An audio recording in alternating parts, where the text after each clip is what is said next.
Nigel Farage promised a political earthquake, and boy was he as good as his word.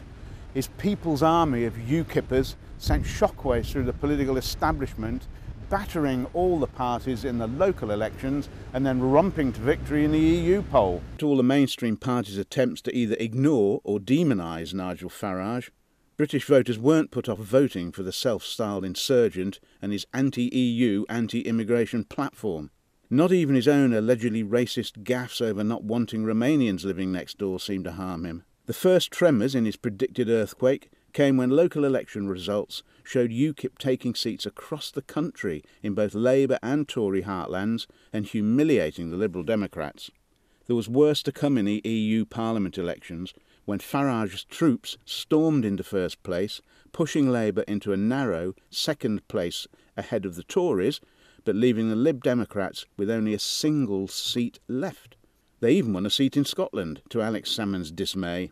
Farage claimed the fox was now in the Westminster henhouse, that UKIP had created four-party politics in Britain and was heading for Westminster in a general election.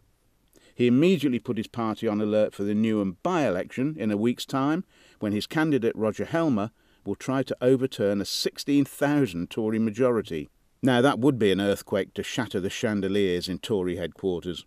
And Ed Miliband's Labour Party discovered they were far from immune from the UKIP threat after all, losing key seats in their northern heartlands and then going on to second place in the EU elections. And that was bad news for Ed Miliband, who appeared to have lost any opinion poll leads he had built up over the Tories.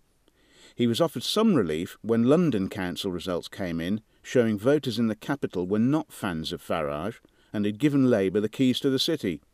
The party even seized Tory boroughs, including David Cameron's favourite of Hammersmith and Fulham. It was followed by a key poll of marginal constituencies by Tory pollster Lord Ashcroft, suggesting Labour was actually 10 points ahead of the Conservatives nationally. But the good news didn't last long, as Miliband's party was driven to second place behind UKIP in the Euros and only just 1 point ahead of the Tories. That reopened the calls for Miliband to up his game and get a grip of his campaigning style and policy platform.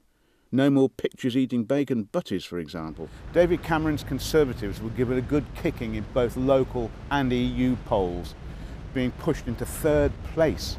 But it could have been worse. The local polls saw the Tories running neck and neck with Labour until those London results came in. But it was enough to stop the party going into full-on headless chicken mode, and when it slipped into third place behind Labour in the Euro elections, there were the predictable internal demands for tougher policies on Europe and immigration, and even calls for him to bring forward the date of the promised in-out referendum. But the fact the Tories are only a point behind Labour was seen as the best they could have probably hoped for, bearing in mind the UKIP surge had already been factored in, so a skin-of-the-teeth escape for Cameron. But spare a thought for Liberal Democrat leader Nick Clegg, who remains party leader of, well, very little actually, and there are now calls for his head in the wake of an appalling drubbing in both sets of elections.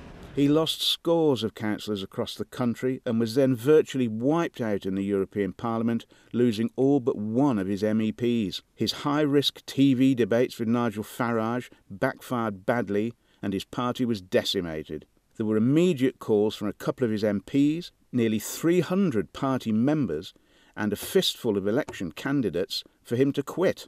He eventually went onto the TV screens looking very strained, saying he was determined to stay put to help the party reap the rewards of helping to start the economic recovery.